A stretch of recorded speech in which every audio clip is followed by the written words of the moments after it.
মক্কা শহরের clock tower, দুবাইয়ের Burj Khalifa আর ভারতের জনপ্রিয় নায়ক শাহরুখ খানের ছোট ছেলে আব্রাহাম খান, এরা সবাই কিন্তু কিয়ামতের আলামত।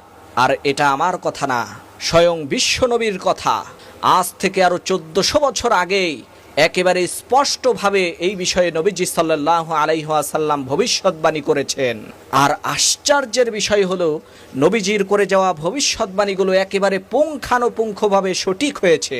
প্রিয় বন্ধুরা, আজকের এই ভিডিওর মধ্যে আমি পুরো বিষয়টা আলোচনা করার চেষ্টা করব ইনশাআল্লাহ। তো কাহিনী হলো, হযরত ওমর ইবনে খাত্তাব রাদিয়াল্লাহু তাআলা আনহু বলেন, আমরা একবার নবীজির দরবারে বসেছিলাম। এমন সময় হঠাৎ একজন লোক এসে নবীজির দরবারে উপস্থিত হলো। লোকটি ছিল খুবই সুদর্শন আর সুঠামদেহের অধিকারী। তার গায়ের পোশাক ছিল একেবারে ধবধবে সাদা, আর তার চুলগুলো ছিল একেবারে কুচকুচে কালো। সেই লোকটিকে দেখে আমরা সবাই আশ্চর্য হলাম, কারণ হলো তাকে আমরা কেউ চিনি না। তাহলে সে নিশ্চিত বাহিরের কোনো অঞ্চল থেকে এসেছে। কিন্তু বাহিরের অঞ্চল থেকে সে যদি এই দিগন্ত জোড়া বিস্তীর্ণ মরুভূমির পথ সফর করে এসে থাকে, তাহলে তো তার চেহারা থাকবে ধুলোমলিন, চুলগুলো থাকবে উস্কো শুষ্ক, পোশাকে থাকবে সফরের চিহ্ন। কিন্তু কি আশ্চর্য বিষয়, তাকে দেখে মনে হচ্ছে সে এই মাত্র গোসল করে চুল আশ্রে সুগন্ধি মেখে পরিপাটি হয়ে এসেছে। সেই লোকটি এসে কারো সাথে কোনো কথা না বলে সোজা গিয়ে নবীজির হাঁটুর সাথে হাঁটু মিলিয়ে নামাজের মধ্যে যেইভাবে বসে ওইভাবে বসে পড়লেন। এরপরে নবীজিকে ইসলামের খুবই গুরুত্বপূর্ণ বিষয় সম্পর্কে প্রশ্ন করতে থাকলেন।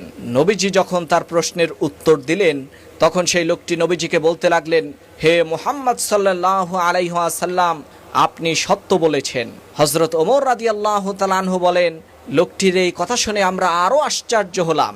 কারণ হলো, সেই লোকটি প্রশ্ন করছে অজ্ঞের মতো, মনে হচ্ছে সে কিচ্ছু জানে না। আর নবীজি যখন তার প্রশ্নের উত্তরগুলো দিচ্ছে, তখন সেই লোকটি নবীজির উত্তরের সত্যায়ন করছে বিজ্ঞ লোকের মতো। মনে হচ্ছে সে আগে থেকেই এই সব বিষয়গুলো ভালোভাবেই জানে। এক পর্যায়ে সেই লোকটি নবীজিকে প্রশ্ন করে বসলো, হে মুহাম্মদ সাল্লাল্লাহু আলাইহি ওয়াসাল্লাম, আপনি আমাকে কিয়ামতের আলামত সম্পর্কে কিছু বলুন। তখন রাসূলুল্লাহ সাল্লাল্লাহু আলাইহি ওয়াসাল্লাম তাকে কিয়ামতের খুবই গুরুত্বপূর্ণ দুইটি আলামত সম্পর্কে বললেন। এরপরে সেই লোকটি সেখান থেকে চলে গেল। তখন নবীজি সাল্লাল্লাহু আলাইহি ওয়াসাল্লাম হযরত ওমর রাদিয়াল্লাহু তাআলা আনহুকে উদ্দেশ্য করে বললেন, ইয়া ওমর ওয়া তাদরি মানিস সাইল, হে ওমর, আমাকে যেই লোকটি এতক্ষণ প্রশ্ন করলো সে কে, তুমি কি তা জানো? তখন হযরত ওমর রাদিয়াল্লাহু তাআলা আনহু বললেন, হুজুর, আল্লাহ এবং তার রাসূলই ভালো জানেন। তখন নবীজি সাল্লাল্লাহু আলাইহি ওয়াসাল্লাম বললেন, হে ওমর, সেই লোকটি হচ্ছে মহান আল্লাহ তাআলার শক্তিশালী ফেরেশতা হযরত জিবরাইল আলাইহিস সালাম। সে